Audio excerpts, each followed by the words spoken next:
last week we lost Henry Rono. The history of Kenya, when it will be written, it will not be complete without including Henry Rono.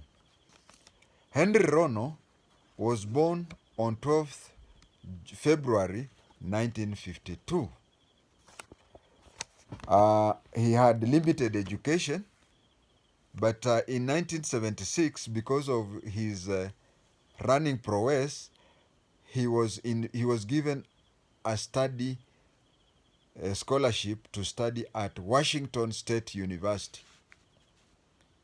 You see, some of these degrees we have, and that is why I support the competent-based education.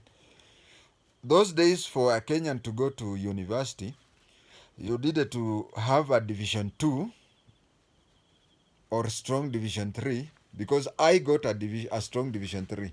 A strong Division 3 is what we can today call a C+.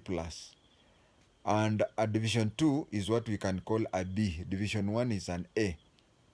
So you had to have a strong Division 1, go to high school, that is advanced level, then get 2 principals and 1 subsidiary.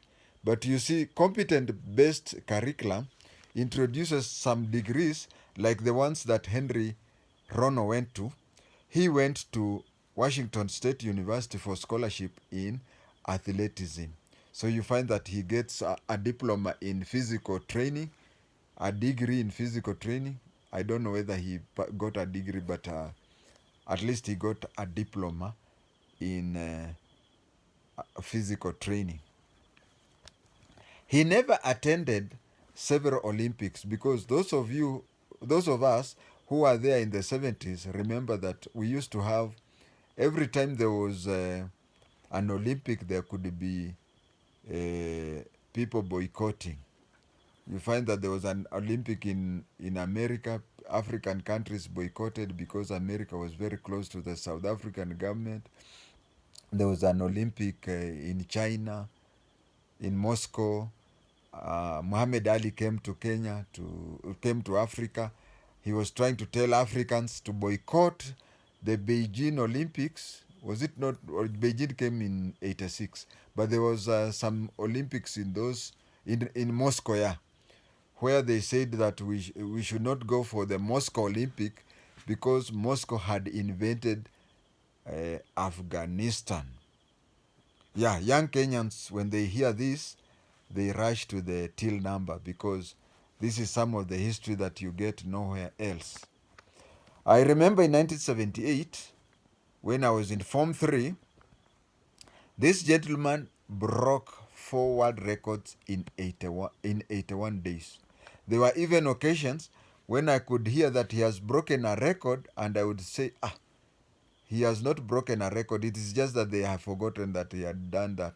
And up to today, he is the only human being who has broken 4 world records within 81 days. He broke a 3-kilometer race record, which in athletics they say 3,000 meters, but that is 3 kilometers. And that record stayed for over a decade. Actually, it stayed for 11 years without being broken. He broke the 5 kilometers or 5,000 meters record in 1978 and broke again. He broke his own record in 1981. He broke records in 3,000 meters flat and 3,000 meters steeplechase. And I'm happy when you young Kenyans dash to the still number, because you learn a lot from me. Nowadays, anybody paying you even 50 shillings, they pay bill or lipa na M-Pesa, or what do you call, pochi la biashara. Those days you could go to a place, break a world record. If you break a world record today, first of all, you'll come to Nairobi, and Namwamba will give you a check of 5 million, a dummy check of 5 million, But at that same minute as he's giving you, in your bank account, the government has already transferred 5 million to your bank account. In 1978, hakukuwa na kitu kama hiyo. You go racing for, like the records I'm saying that he broke like nobody's business. He broke records, and he would be given a briefcase full of dollars. Now, those days we had this thing they called foreign exchange, but since he's breaking the world record, he could come at the airport and declare that, and then go to the central bank, give away the dollars, and he'll be given the equivalent, the exchange rate of the money that time. Today, you can even walk around with millions of dollars. The only thing is you'll be chunga Kamau atakuja na bunduki pistol. But those days, nowadays, you win anything, you only carry cash money if you want to. But in most cases, you find that you end up those days you find that you end up being given the greenback. So there's a time, and when you are given that money, you are given with a briefcase. You go to his place, you'll find him with so many briefcases. Or after disposing of the money, he could sell the briefcase to anybody.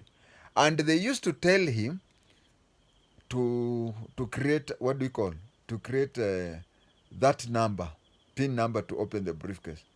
But with his limited education and whatever, he used to say that they should just leave it at 00, the initial 3 number. So one day they were traveling in a private jet, because after breaking, him and Sebastian Coe and others, those are the days, bwana. I've just remembered. In Tanzania, we had somebody who used to run. He was called Philip. John Akibua was a Ugandan. Yeah, John Akibua was. And Tanzania, we had somebody called Philip Baye. Yeah, the neck top, his computer is remembering. So those are the days when Tanzania had a runner called Philip Baye, and Uganda had John Akibua, and Kenya we had Henry Rono. You go there, you break a record, or you become number one, there is the cash prize. Today, as I've said, you win. That very second, your bank, Equity, Equity in Nairobi, you get an SMS.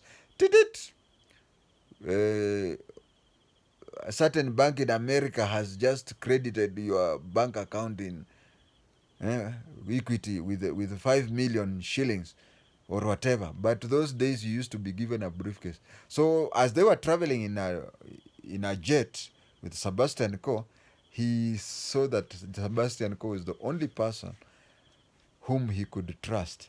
So he went and started sleeping. And Sebastian Coe looked at him and said, so Sebastian Coe went and placed that briefcase at 00. And when he opened, those, it clicked, It clicked, and that very moment he held that. He was sleeping, but very much attentive with Sebastian Coe. So that is how it was that time. And our hero who had rested broke so many records, world records at that time. Then when he came back to Kenya, those of you who have access to the tape, you'll find that Jomo Kenyatta decided in the last month of his life to honor him and Stephen Musyoki. I'll talk about Stephen Musyoki later. Stephen Musyoki was a boxer. He decided to honor Henry Rono with an OBS. Although Henry Rono had broken so many records, but you see, it was within 1 year. And Stephen Musyoki had a record. That was 1978, and Stephen Musyoki had been in record from 1972.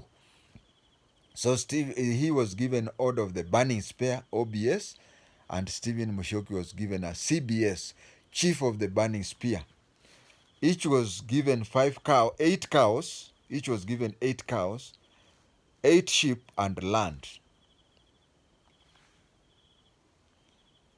When he was being awarded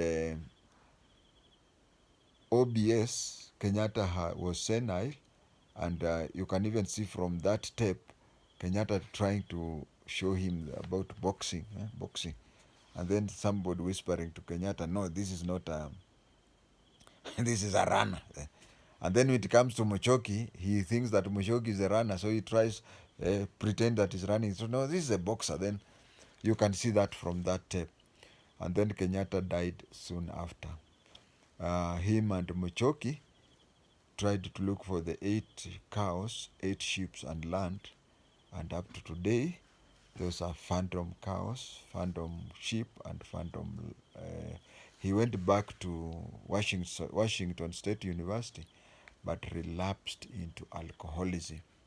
He was rehabilitated, and he even came back to Kenya, and his death had nothing to do with alcoholism. But Henry Rono is one of the Kenyan heroes or champions who should be in the history books. I don't know whether it is there, but it is for people like me, the historian who never studied history in school, to remind Kenyans that he is one of our heroes whom we must never forget. And remember, as we are talking, Stephen Mushoki is alive and well and kicking. We should also celebrate him when he's still alive. Ama ni aje?